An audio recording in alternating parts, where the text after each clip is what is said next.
Qué bueno estar en la casa del Señor, ¿cierto? Poder decirle a Él cuánto le amamos, cuán agradecidos estamos de lo que ha hecho en nuestra vida. Y mire, la verdad es que las relaciones son tan importantes. Yo les veo a ustedes y yo me alegro poder verles, poder llegar, ¿verdad? Ustedes son mi familia. O sea, yo tengo familia natural y tengo familia espiritual. Y yo siempre he dicho que la familia espiritual, que es la que nos une la sangre de Cristo, es la familia que yo sé que va a permanecer. Porque yo confío en que tengo familiares de sangre que los veré en el cielo, ¿verdad? Pero no lo sé, porque ellos tienen que tomar sus decisiones. Pero ya ustedes tomaron la decisión que les asegura que junto conmigo estaremos en la eternidad, para siempre y por siempre. Así que me alegro, ¿verdad? Y esas relaciones son extremadamente importantes. De hecho, nuestras relaciones, nuestro desarrollo emocional, cognitivo, depende en gran medida de tener buenas relaciones. Se entiende que una persona que no tiene buenas relaciones, en general, va a tener problemas, ¿verdad? Le preguntan, ¿el nene se pasa solito? ¿El nene tiene amigos? No, él está como enajenado, pues hay que atenderlo. Porque ya la ciencia ha entendido de que esa conducta no es normal. Dios nos creó para ser personas alegres, ¿verdad? Porque dice Sofonías que nuestro Dios es un Dios alegre. Así que cuando eso no está presente, cuando perdemos comunicación con los demás, tiende a provocarnos tristeza. Y pasa igual con nuestra relación con nuestros padres, ¿verdad? Que pues, probablemente son las figuras más importantes en nuestras vidas, nuestros padres. Y cuando esa relación se ve afectada por alguna razón, también trae consecuencias. Está estudiado, que está estudiado, de que niños que donde en su casa hay ausencia de papá o de mamá, van a tener rezago, van a tener problemas de desarrollo, problemas emocionales, ¿verdad? Que pueden ser resueltos, por supuesto que puede ser resuelto. Mi pastor Millo habla mucho de este tema y lo habla con una gracia particular porque él tuvo carencia de su figura paterna por toda su vida. Su papá era un papá deportista y todo el mundo lo conocía porque era muy exitoso en el deporte. Entonces todo el mundo decía que él era el hijo de su papá, ¿verdad? Pero no le decían su nombre y eso a él lo irritaba. Bueno, no voy a hablar mucho de eso porque es un testimonio, entonces ya vendrá a contarlo algún día.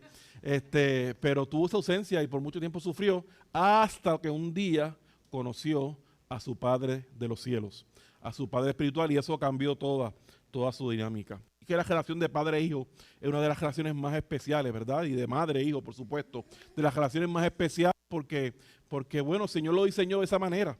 Y nuestros hijos son otra cosa, ¿verdad? Nosotros podemos amar a muchas personas, pero nuestros hijos, ¿verdad? Son nuestros hijos. Y porque sean, por cabezones que sean, por candela que nos den, como quiera son nuestros hijos, y los amamos con amor de locura, ¿verdad? Yo tengo un hijo mayor, tengo dos hijos mayores que están en Estados Unidos, y el mayor de ellos, que es el único varón, ni la nena tampoco, ninguno de los dos han estado acá en Juana Díaz desde que yo me mudé. Cuando ellos vinieron, yo estaba todavía deambulando en diferentes casas y lugares hasta que Mary me recogió un tiempo y estuve allí como dije, no, Mary, esto va a ser para qué sé yo, un par de meses. Y si no me pongo por mi número, me coge el año allí completo. Y ellos no han venido a mi casa, ¿ves? Pero yo sé que el día que lleguen, ellos van a llegar y esa es la casa de papi, ¿verdad? Llegan allí, se sientan, él no va a pedir permiso, me puedo sentar aquí. Puedo abrir la nevera, porque son hijos. Y el hijo, ¿verdad?, tiene esa confianza. Y entonces es importante porque pienso que esa misma relación es la que el Señor quiere establecer con nosotros. Esa relación especial de padre e hijo. Por eso he llamado al mensaje de hoy mentalidad de hijo. Mentalidad de hijo. Y para entender lo que significa la mentalidad de padre y de hijo, y la importancia de que lo podamos ver como el hijo que somos del Padre, a quien le servimos, a quien amamos, vamos hoy a leer las escrituras en el libro de Lucas, capítulo 15, versículo del 11 al 32. Lucas 15, versículo 11 al 32, y esta es la famosa parábola del hijo pródigo, de que de tanto hemos hablado, ¿verdad? Yo creo que de alguna manera todas la hemos escuchado, pero como yo aprendí a no asumir que todo el mundo lo sabe, vamos a leer la historia hoy. Y vamos a construir sobre ella porque creo que aquí hay varias. La verdad que para esta parábola se pueden hacer, sin lugar a equivocarme, muchísimos, si no cientos de mensajes, porque encierra unas bendiciones bien terribles. Así que vamos allá, a la palabra del Señor. En el nombre del Padre, Lucas 15, 11:32. Lucas 15, 11:32. Voy a leer de la Reina Valera. La palabra hermosa del nombre del Padre, del Hijo y del Espíritu Santo. Amén. Dijo, también dijo, un hombre tenía 2 hijos. Y el menor de ellos dijo a su padre, Padre, dame la parte de los bienes que me corresponde. Y le repartió los bienes. No muchos días después, juntándolos todo, el hijo menor se fue lejos a una provincia apartada. Y allí desperdició sus bienes viviendo perdidamente. Y cuando todo lo hubo malgastado, vino una gran hambre en aquella provincia y comenzó a faltarle. Y fue y se arrimó a uno de los ciudadanos de aquellas tierras, el cual le envió a su hacienda para que apartase cerdos. Y deseaba llenar su vientre de los algarrobos que comían los cerdos, pero nadie le daba. Y volviendo en sí dijo, ¿cuántos jornaleros en casa de mi padre tienen abundancia de pan? Y yo aquí perezco de hambre. Me levantaré e iré a mi padre y le diré, Padre, he pecado contra el cielo y contra ti. Yo no soy digno de ser llamado tu hijo. Hazme uno de tus jornaleros. Y levantándose vino a su padre, y cuando aún estaba lejos, lo vio su padre y fue movido a misericordia. Y corrió y se echó sobre su cuello y le besó. Y él le dijo, Padre, he pecado contra el cielo y contra ti, y ya no soy digno de ser llamado tu hijo. Pero el padre dijo a sus siervos, sacar el mejor vestido y vestirle, y ponerle un anillo en su mano y calzado en sus pies, y traer el becerro gordo y matarlo, y comamos y hagamos fiesta. Porque este es mi hijo, que mi hijo muerto era y ha revivido. Se había perdido y es hallado. Y comenzaron a regocijarse, y su hijo mayor estaba en el campo. Y cuando vino y llegó cerca de la casa, oyó la música y la danza. Y cuando vino y llegó cerca de la casa, oyó la música y la danza. Y llamando a uno de los criados le preguntó, ¿qué era aquello? Él le dijo, tu hermano ha venido y tu padre ha hecho matar el becerro gordo, por haberle recibido bueno y sano.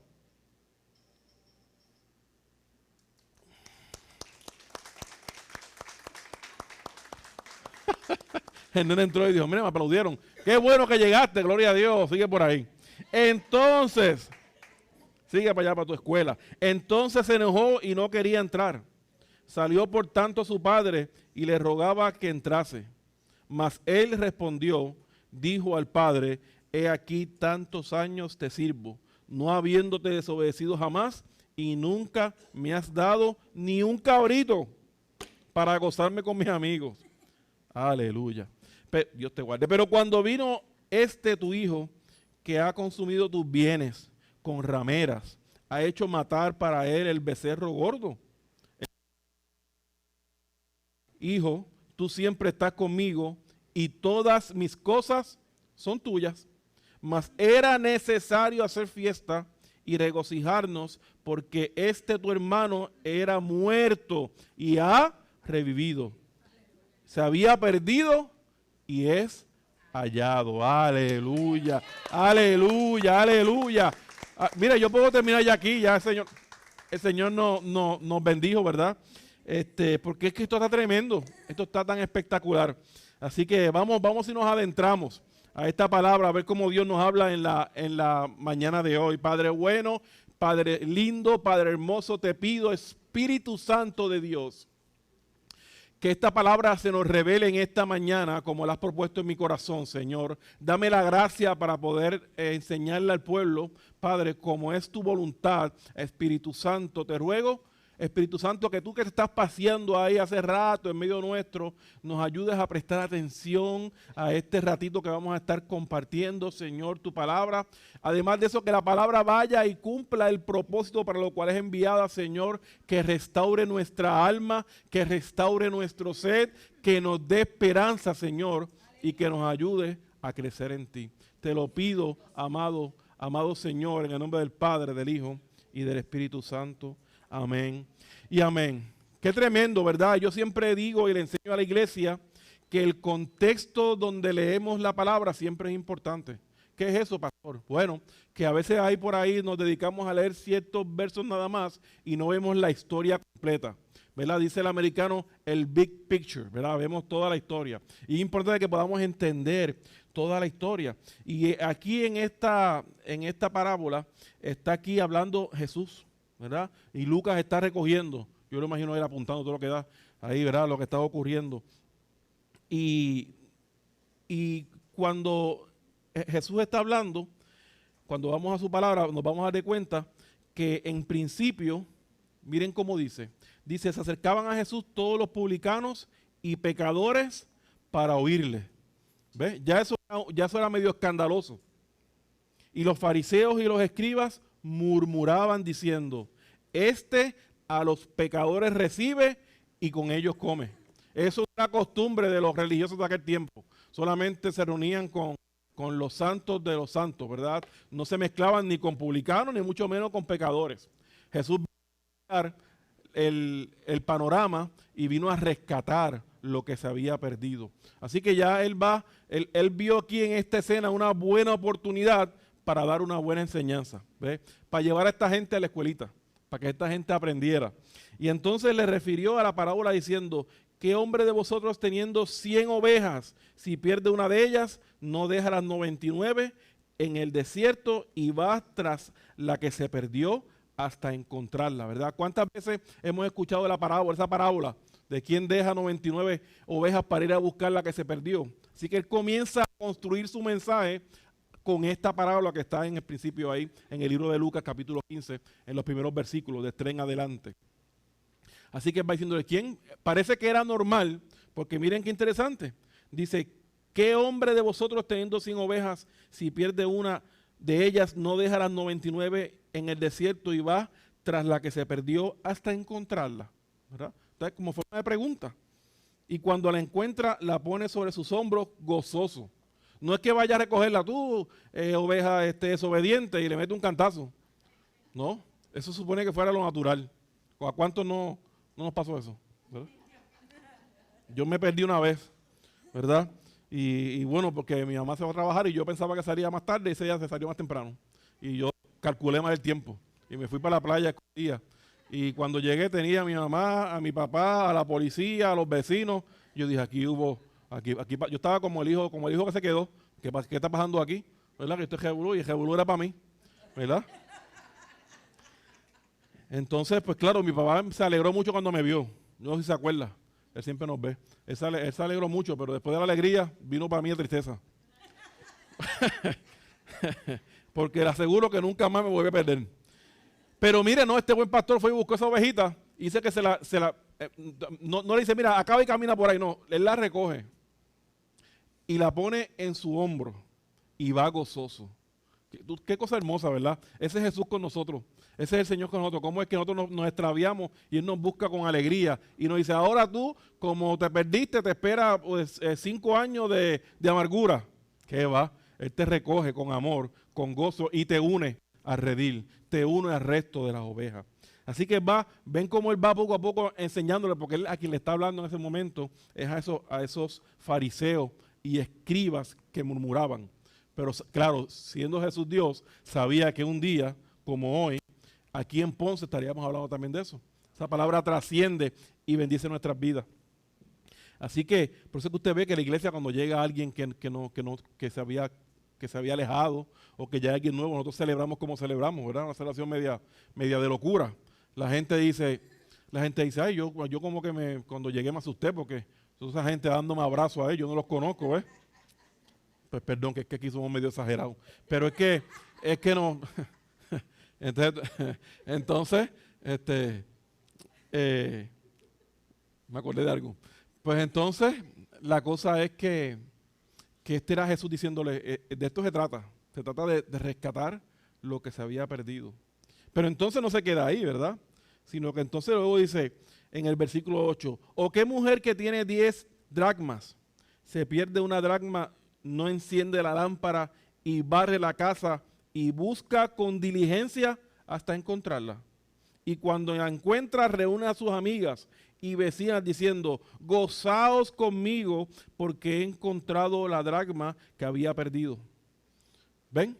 Y luego de haber establecido esa pauta de la importancia de recuperar lo que se ha perdido, viene y habla esta parábola y la narra tan preciosa que es la parábola del hijo pródigo. Entonces, ya vamos viendo cómo el Señor va dirigiendo la mente de aquellos escribas y la de nosotros en el día de hoy para que entendamos lo importante que somos para Él, ¿verdad? Lo importante que somos para Él. Jesús nos muestra en esta historia dos hijos. Típicamente hablamos de ¿cuál? Del pródigo, ¿verdad? Que fue el que regresó. Y no hablamos casi del que se quedó. Y ahí ocurren varias cosas que vamos a hablar hoy que son muy interesantes. Pero la verdad es que la mentalidad de ambos en algún momento de sus vidas es una mentalidad que nosotros no debemos de imitar. La de ambos. Y usted dirá, pastor, pero caramba, el otro hijo fue fiel, se quedó allí con el papá mientras el otro se fue, a lo mejor haciendo trabajo doble. Bueno, ya ustedes van a ver. Ya ustedes van a ver. Porque ambas mentalidades representan cosas con las cuales debemos de romper para que podamos recibir el poder que el Señor quiere darnos. El Señor quiere hacer en nuestras vidas, como dijimos anteriormente, que reverdezca. Así que, sin embargo, en esta parábola también encontramos un elemento muy importante y es el elemento de la gracia, ¿verdad? La gracia que nos adoptó como hijos. Cuando nos damos cuenta de que Dios es nuestro Padre, nuestro Abba, nuestro papito lindo, ¿verdad? Comenzamos a recibir su paternidad espiritual y todo en nuestro ser, todo en nuestras vidas comienza a cambiar, porque es el Padre que a veces no conocíamos. Y hay personas que han vivido toda su vida de pequeño expuestos a la palabra del Señor, yendo a una iglesia, pero les voy a decir algo, aún personas así no tienen un encuentro con su Padre hasta muy adelante en su vida, porque no lo han conocido. Por muchos años, esas vidas, esas personas han conocido al Dios de sus padres, ¿verdad? Han conocido a Dios como un abuelo, porque es el papá de mi papá, pero no lo han conocido ellos porque no han tenido una experiencia personal. Pero llega un día en que el Señor se nos revela no como abuelo, sino como nuestro Padre que nos ama. Y eso cambia la dinámica completamente. Y recibimos una mentalidad de hijo, que es lo que queremos reforzar hoy, la idea de entender que somos hijos y que tenemos que pensar como hijos del Dios a quien le servimos. Comprendemos que Jesús nos ama y murió por nuestros pecados, ¿verdad? Eso lo entendemos. Que nos limpió con su sangre y resucitó y se sentó a la diestra del Padre. Ese concepto básico mucha gente no entiende. Gente que no viene a la iglesia, gente que no profesa su fe, pero si tú le preguntas, dice, no, yo creo que hay un Dios. ¿Y tú crees que ese Dios murió por ti, por mí? Sí, yo lo creo. Lo he escuchado y lo creo. ¿Y que resucitó? Sí, también lo creo. ¿Y que está sentado a la diestra del Padre? Sí. ¿Y le quieres aceptar en tu corazón? No, hoy no, gracias. Para la próxima, ¿sí? Para la próxima. Pues entonces él tiene una información, pero no tiene la experiencia, ¿ves? Y yo he escuchado experiencias de hijos que no conocen a sus padres, ¿verdad? Que no han tenido relación con ellos. Me dicen que mi papá vive en Yauco, me dicen, pero yo decirte que lo conozco. Y no importa las veces que usted le haga esa pregunta a esa persona, usted puede ver sus ojos que hay tristeza. Porque aunque tú no lo conoces, hay la aspiración, es algo que está en tu ADN. Hay la aspiración de poder tener un trato personal con tu padre, de alguna manera. Así que ser hijo de Dios va mucho más allá de sentirnos que somos su creación y que somos un miembro de la iglesia. El ser hijo es mucho más que eso. No se trata de ser un hijo con mentalidad, por ejemplo, de esclavo y comportarse como un jornalero. Eso no es. Miren que este hijo estaba dispuesto, él hizo su análisis allí comiendo con los cerdos. Sepa que para los judíos los cerdos eran los animales más repudiables que podía haber. O sea, estaba en el fondo del fondo del fondo. O sea, los cerdos tenían que comer y él no tenía que comer. Allí estaba con ellos, tratando con ellos. Así que no había un un cuadro más difícil, un cuadro más triste que el de estar viviendo con los cerdos. Digo, no lo era antes, ni lo es hoy tampoco, ¿verdad? No es un trabajo que nadie dice, cuando yo sea grande, quiero ser cuidador de cerdos.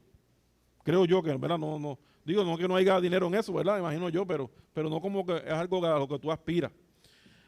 Entonces, él hizo su análisis y dijo, ven acá, pero es que yo en casa de mi padre, como jornalero, o sea, como trabajador, me va a ir mejor, porque los trabajadores de mi papá son prósperos.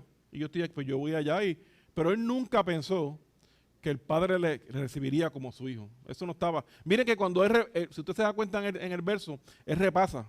Dice, le diré a mi padre, ¿verdad? Él comienza a repasar lo que le va a decir. He pecado contra Dios y he pecado contra ti. Y ahí comienza a repasar lo que le va a decir. Cuando se lo encuentra, le dice exactamente las mismas palabras. Entonces, cuando él estaba dispuesto a servir como jornalero, como un esclavo, él estaba dispuesto. Pero esa no es la mentalidad que el padre tenía para él. Yo no quiero trabajarte como un ciudadano de segunda. Tú eres mi hijo y si tú vienes donde mí, yo te voy a recibir con todos los privilegios, con todos los derechos que se merece ser un hijo. Entonces nuestra visión de la vida tiene que cambiar, porque si tú entiendes de verdad, iglesia, si tú entiendes de verdad que tú eres hijo de un padre, que no es un padre cualquiera, sino que es el Rey de Reyes y Señor de Señores, el dueño del oro y de la plata. Él es el alfa y el omega. Él es el principio y el fin. Él estuvo, está y estará. Él es omnipresente. Él es omnisciente. Él es todopoderoso. Él es mi Abba Padre, mi papito hermoso, el que me ama, el que cuida mi alma, ¿verdad? El que dice que tiene pensamientos de bien y no de mal. El que envió a su hijo a morir por ti y por mí. Si tú entiendes eso, tu vida va a cambiar. Porque tú no eres hijo de cualquiera, ¿ves? Usted ve que los hijos de los gobernadores, de los alcaldes, ¿verdad? Se sienten en general orgullosos de quiénes son su padre, en general. Porque a veces estos hijos de estas personas importantes sufren de la ausencia de su padre. Porque están envueltos en otras dinámicas de poder y no tienen relación con ellos. Pero lo hermoso del Dios que le servimos es que Él es todopoderoso, 100% Dios, pero también es 100% tu Padre. Él no deja de ser Dios, ni desatender lo que hace en el reino para no darte amor. Él te da amor y el mejor amor que tiene para darte. Pero tienes que comprender que tú eres un hijo, ¿verdad? Estos dos eran hijos, estos dos jóvenes de la historia, los dos eran hijos. Pero el que se fue, aún en su terquedad, aún en su desobediencia y su pecado, comprendió que estaba mejor con su padre. Comprendió que era mejor y estaría mucho mejor aunque el padre lo tratara como un ciudadano de tercera, cosa que no ocurrió. Y el otro tuvo también un problema. Y el otro tuvo un problema porque no supo valorar lo que siempre tuvo. Aquel se puso celoso o se molestó, se incomodó porque para él nunca le habían matado un cabrito. Adiós, por si que yo llevo contigo aquí toda la vida, tú nunca me has mandado a matar ni siquiera un cabrito. ¿Y cómo es que viene este aquí que mira para allá, viene con peste a cerdo y tú le mandas a hacer el cabro más gordo que tiene? ¿Qué es eso? Su respuesta es una respuesta hermosa, ¿verdad? Dice, porque tú siempre estás conmigo. Todo lo que yo tengo es tuyo, a ti nunca te ha hecho falta nada. ¿Ves? Pero a veces como hijos ni siquiera entendemos las bondades de Dios para nuestras vidas. El Señor nos cuida de tantas cosas, de algunas que tú sabes y de otras que ni te has enterado. Yo compartía con un hermano que nos visitó a la iglesia y que regresó hoy, pero que no voy a decir el nombre porque él no me ha dicho que diga testimonio, pero como yo soy como soy, pues yo lo voy a dar, pero sin decir el nombre. Y él me decía que en su vida él tuvo situaciones difíciles, ¿verdad? Donde su vida estuvo en peligro. Y él me contaba, para no dar mucho detalle, para cuando lo comparta con la iglesia, él contaba cómo Dios lo cuidó. Porque en un momento dado tuvo una experiencia muy difícil, ¿verdad? Donde su vida estaba en juego. Y si no es porque habían unas personas que habían decidido hacer un culto en un lugar en particular, porque Dios los movió a hacer un culto y que allí. Y él llegó a ese lugar con aquella gravedad que tenía. Y esa gente lo pudo recibir y pudo no solamente orar por él, sino salvarle su vida. Ellos no que estaban en aquel lugar orando, pero después se descubrieron que había un momento en el cual ellos iban a ser útiles en la obra del Señor. Cuando eso pasa, ese hermano no le servía al Señor. ¿Ves? Mire cómo es el cuidado de Dios. Si Dios cuidara de nosotros solamente porque somos criaturas de Él, ¿verdad? O no, solamente porque somos hijos, pues estaríamos aquí muchos en problemas. O hubiésemos estado, ¿verdad? Ya somos hijos, ya le hemos recibido esa paternidad en nuestras vidas. Lo que pasa es que a veces no lo creemos. A veces pensamos que no, es que vemos un problemita ahí, se explotó la goma del carro y nos queremos morir. Ah, esta vida, Dios mío, qué complicada. ¿Tú sabes de quién tú eres hijo? Ten en cuenta eso. Así que la pregunta que nos viene a la mente, por ahí parece que toqué una vena. Mire, la pregunta, pero todos hemos estado ahí, ¿saben? La pregunta es, ¿soy yo hijo de Dios? Porque déjeme decirle algo, el que usted venga a la iglesia no le hace hijo de Dios. ¿Ve? El que usted diga que Dios es bueno, no le hace hijo de Dios. Dice el libro de Juan, capítulo 1, versículos 12 y 13. Dice, mas a todos los que le recibieron, a los que creen en su nombre, les dio la potestad de ser hechos hijos de Dios, los cuales no son engendrados de sangre, ni de voluntad de carne, ni de voluntad de varón, sino de Dios. Y usted dirá, bueno, pastor, ¿y qué? No entiendo bien eso. Bueno, pues si dice que es a todos los que le recibieron, quiere decir que hay unos que no le recibieron y no pueden ser llamados hijos, porque no han recibido esa paternidad. No la has recibido. Yo puedo ser tu hijo porque compartimos el mismo apellido y porque dice el certificado de nacimiento que yo soy tu padre.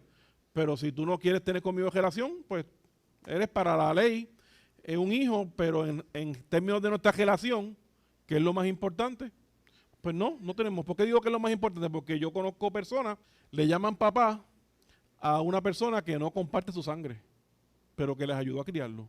Ese es mi papá. El otro, pues mi papá biológico, y lo conozco, no lo conozco, no importa. Le importa en el sentido de que para esa persona tiene valor, pero para efectos de su relación con la persona que le llama papá, pues no importa, porque este fue el que me crió. ¿Ves? Yo compartí ayer con un joven que me decía, no, porque estaba hablando de él y no sé cómo fue que se el tema, no, porque él es mi papá, pero realmente él entró en mi vida cuando yo tenía dos años de edad. Así que mi recuerdo de mi papá es él. Ese es mi papá y él habla de papi, ¿verdad? Entonces, si tú no le recibes, pues tú eres una creación de él. Pero ¿y dónde dice eso, pastor? Bueno, porque miren lo que dice Efesios capítulo 2, versículo 10. Libro de Efesios capítulo 2, versículo 10.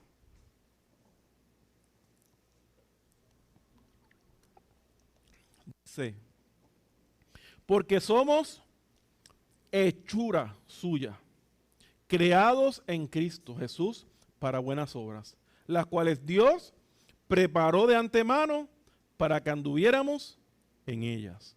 Porque somos hechura, somos creación de Él, como es creación los animales, como fue creación los árboles, como fue creación la naturaleza. Somos creación junto con Él.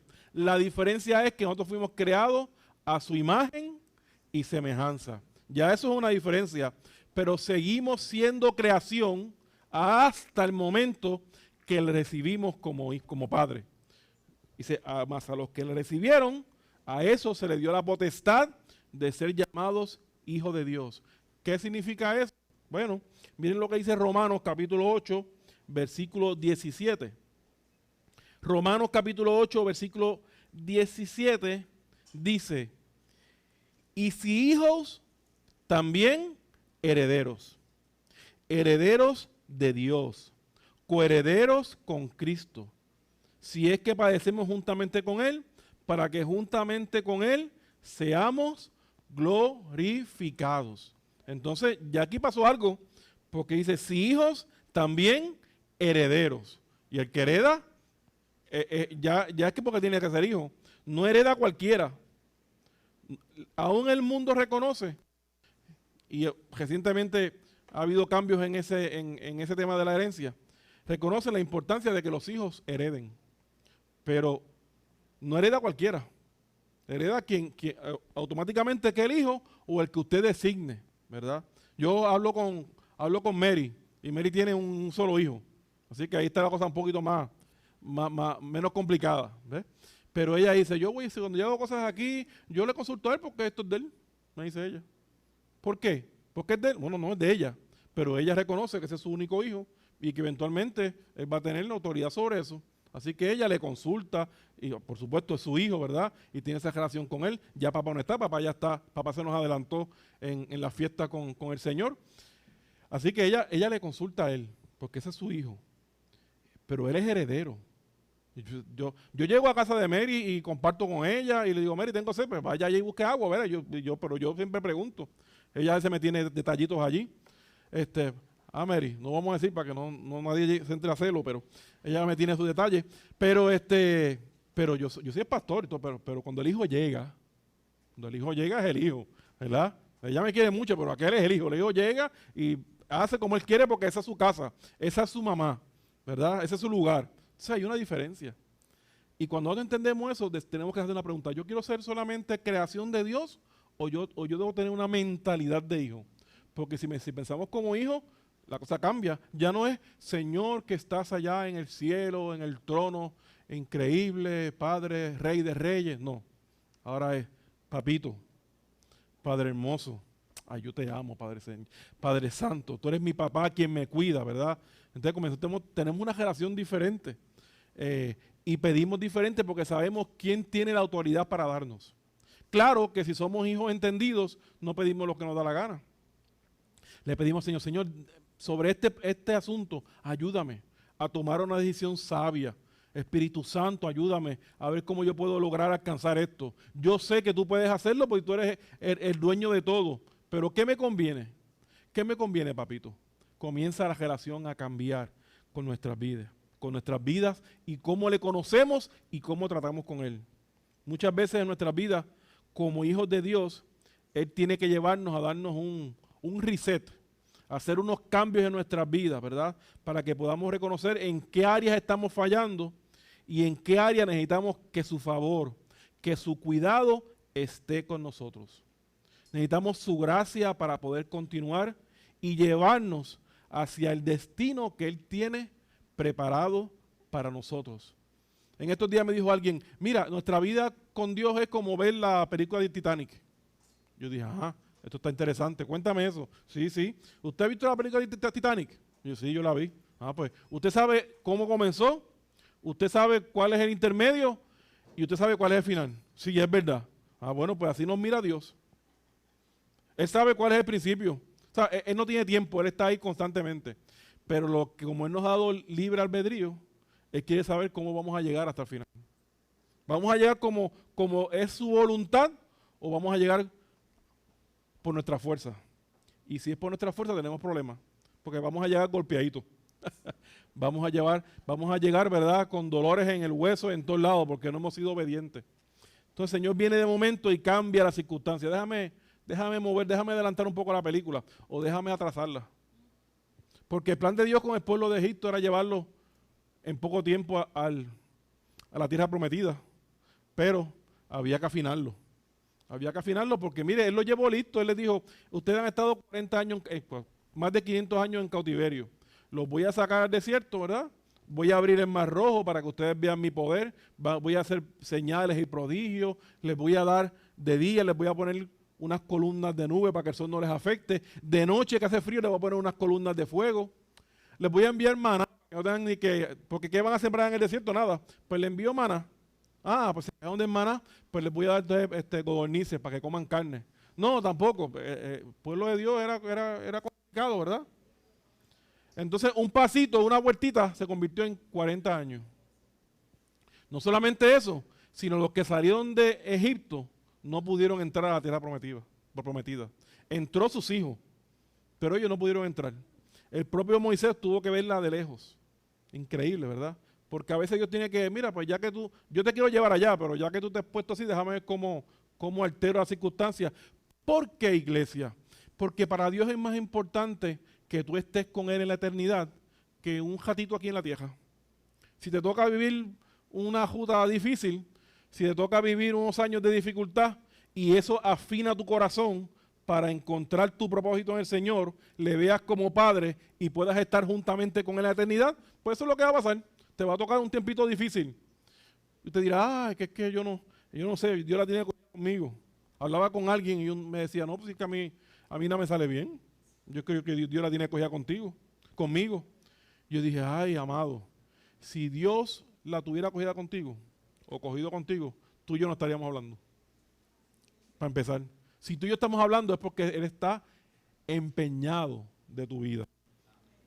Porque Él me ha puesto a mí aquí para darte una palabra de fe y de esperanza. Tú pensarás que llevas unos años de mala racha, pero ponte en perspectiva. Lo que Él tiene para ti es una eternidad de gozo, de alegría junto a Él, por siempre y para siempre. Así que el hijo pródigo reconoció que había fallado, ¿verdad? Y reconocer que hemos fallado es una parte importante para poder seguir adelante. Un arrepentimiento debe incluir por lo menos 3 puntos, que esta parábola los presenta. El primero que tiene que ocurrir en nuestras vidas es que tiene que haber un cambio de mente. La palabra griega para cambio de mente es metanoia, un cambio de mente. Y cuando habla de metanoia, el griego lo que quiere establecer es que es un giro completo, un giro de 365 grados. Cambió la manera en que tú veías 360. Cambió cómo tú ves, porque este giro es más complejo. Completamente. O sea, yo pensaba de una manera y ahora pienso de otra. Eso es un arrepentimiento. Cuando llegamos al Señor, nosotros no es que dejamos de hacer las cosas inmediatamente que hacíamos antes, es que hubo un arrepentimiento y tenemos una nueva conciencia. Y ahora comenzamos a construir sobre algo que no hacíamos y que queremos hacer. Pastor, pero es que usted no sabe que es que yo la tengo difícil porque yo soy mal hablado, pastor. Dios mío, a mí si una mosca me cae aquí, yo hablo malo.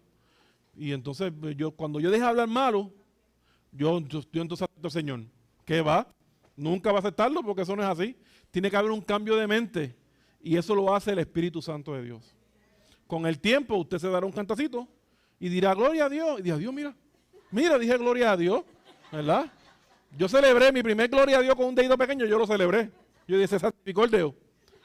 Yo tengo un amigo pastor que dice, no voy a decir el nombre, pero no tiene en medio, pero él dice que su cuerpo se ha santificado menos el dedito pequeño. Pues cuando se da ahí, ese dedo no responde igual. Ese dedo es impío.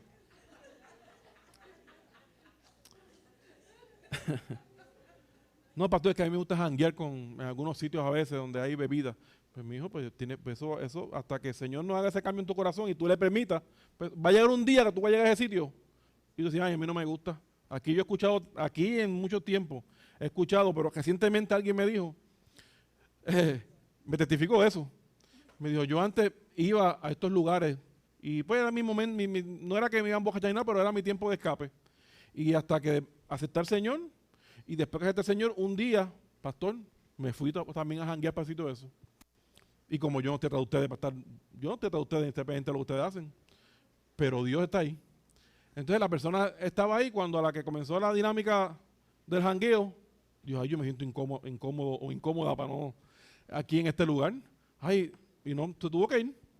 Ya no, se acabó, nunca más fue.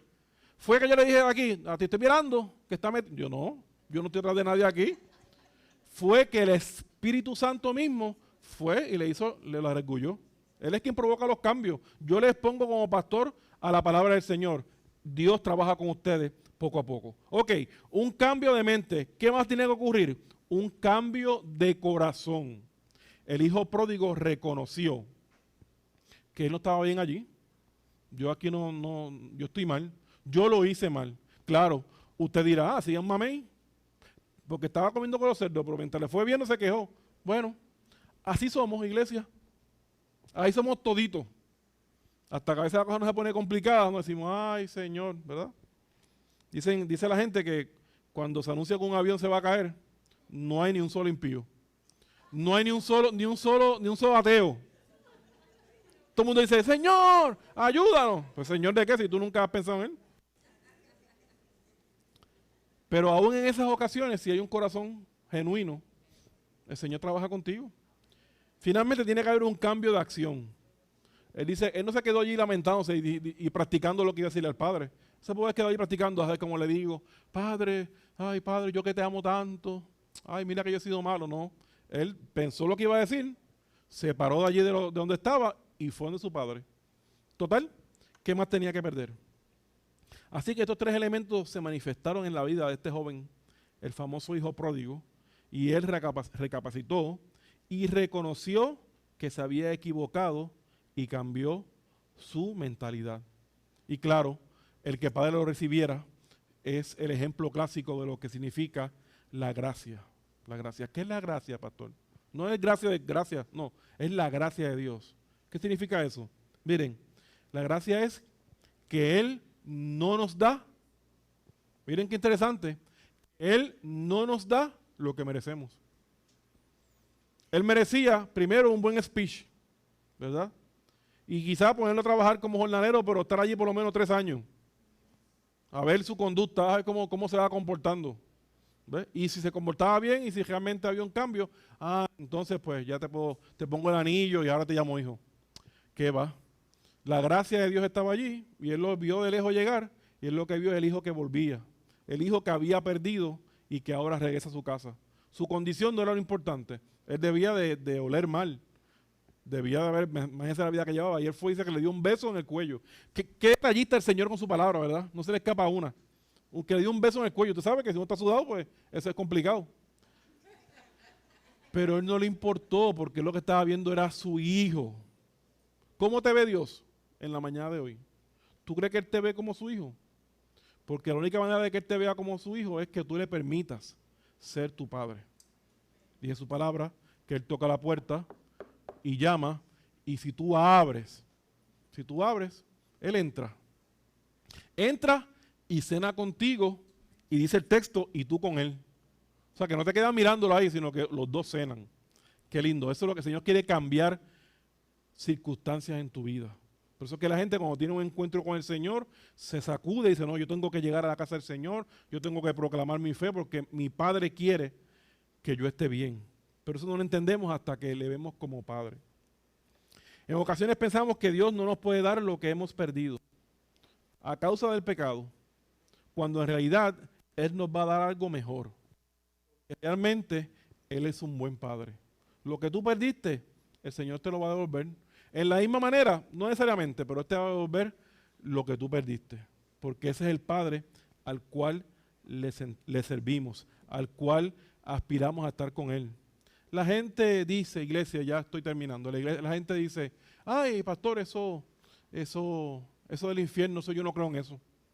Porque Dios es un Dios bueno, Dios es un Dios bondadoso, Él es tan misericordioso. ¿Sabe? Para eso lo justifican.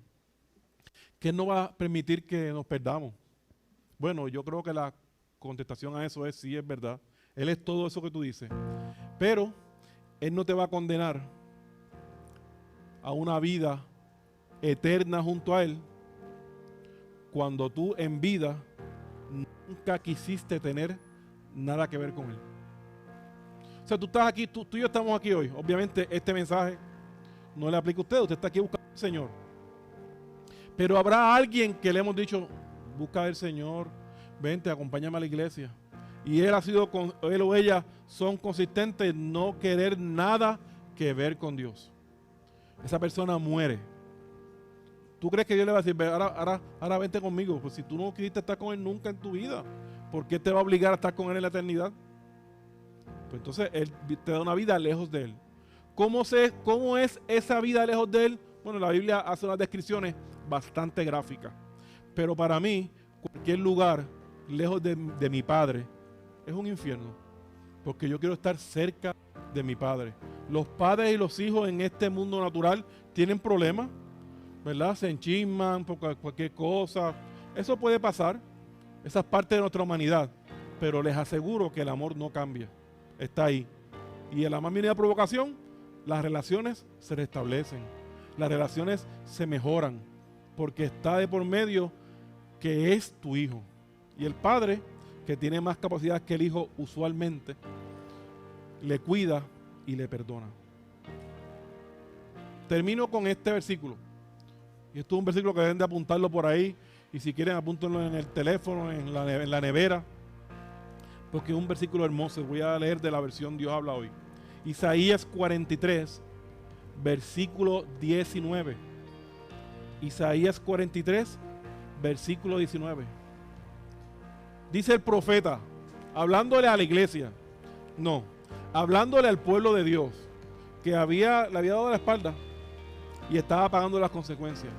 Isaías le dice, y le dice también hoy a la iglesia, yo voy a hacer algo nuevo y verás que ahora mismo va a aparecer. Voy a abrir un camino en el desierto y ríos en la tierra estéril. Qué hermoso. Cuando nos veamos en esa dificultad de nuestras vidas, apuntemos, miren, en estos días estamos hablando, hay unas células que están hablando de las promesas del Señor. ¿Ves? Miren, ahí tienen una se las di de gratis ahí para que no se quejen. He aquí que yo hago cosa nueva, pronto saldrá a la luz. ¿No la conoceréis? Otra vez abriré camino en el desierto. Si dice que otra vez abriré, ¿qué pasó? Estaba cerrado, ¿verdad? Otra vez abriré camino en el desierto. Interesante. No dice en la loza, no dice en tierra fértil, ¿ah? Porque así es bueno. No, en el desierto. Allí que decíamos en estos días, yo canta, ¿cómo decía? Hago fiesta en el desierto, decía la canción, ¿verdad? Y doy un grito, no moriré, dice la canción. ¿Dónde? En el desierto. Allí haré camino y ríos en la soledad. Esa es la voz de un padre hablándole a un hijo. Si tú eres creación de él, bueno, dice la palabra que la creación de él le aplaude. Sé que cuando los hijos de Dios caminan, las palmas dan aplausos, ¿verdad? La naturaleza responde a los hijos de Dios, la creación. Pero no somos más que creación, somos sus hijos. Tenemos herencia, heredamos junto con Jesucristo. Él nos pone a ese mismo nivel. Dice que vamos a estar ahí reinando junto con Él. Qué hermoso, ¿ah? Que vamos a estar ahí con Él comiendo. Los hijos. Los demás que no son hijos, pues no podrán participar de esa bendición. Así que vamos a estar de pie ya para despedirnos en la mañana de hoy, amada iglesia, reforzando la idea de que tengamos una mentalidad de hijo. Cuando el hijo está en problemas, va a donde su papá. Cuando yo era adolescente y tenía problemas, pues yo no pensaba en que el vecino me iba a resolver. Yo pensaba en que mi papá me iba a resolver. No importando lo que fuese. Yo sabía que papá iba a estar ahí para resolver mis problemas. Mi papá fue policía hasta, bueno, se retiró, después de que se retiró estuvo como 15 años más trabajando como reservista. Así que el 50% de su vida yo creo que lo pasó en la policía. Y yo recuerdo todavía que cuando yo era un niño en la escuela elemental, él iba a darme la vuelta. Y yo estaba pompeado, porque él iba uniformado con su patrulla a dar la vuelta, a ver cómo yo estaba, y la gente sabía que le convenía no meterse conmigo, porque el papá estaba, pues, yo estaba ahí, todo orgulloso de eso, ¿verdad? Bueno, terminé siendo en policía, así que mire a ver qué influencia tuvo él en mi vida. Ahora ese es mi padre terrenal, pero mi Padre del cielo, mi Padre del cielo dice que me va a hacer caminar en un lugar donde las calles son de oro y el mar es de cristal. Mi Padre del cielo dice que lo que quiere es que yo esté bien. Dice que él tiene una herencia que darme y la quiere compartir conmigo. Entonces yo, no es que me quiera morir mañana, pero anhelo el día que le pueda ver cara a cara y pueda disfrutar de todas esas promesas que él me ha hecho, que él me ha dicho que me va a dar. Así que, iglesia, como siempre extendemos un llamado a las vidas para que si alguno de los que está aquí no le ha dicho al Señor, Señor, yo quiero reclamar esa herencia de hijo. Yo quiero que tú entres a mi corazón y quiero poder llamarte Padre. ¿Ves? Si hay alguno aquí todavía que eso no lo ha hecho, que no ha tomado esa decisión, pues siempre está el altar abierto para que lo podamos hacer.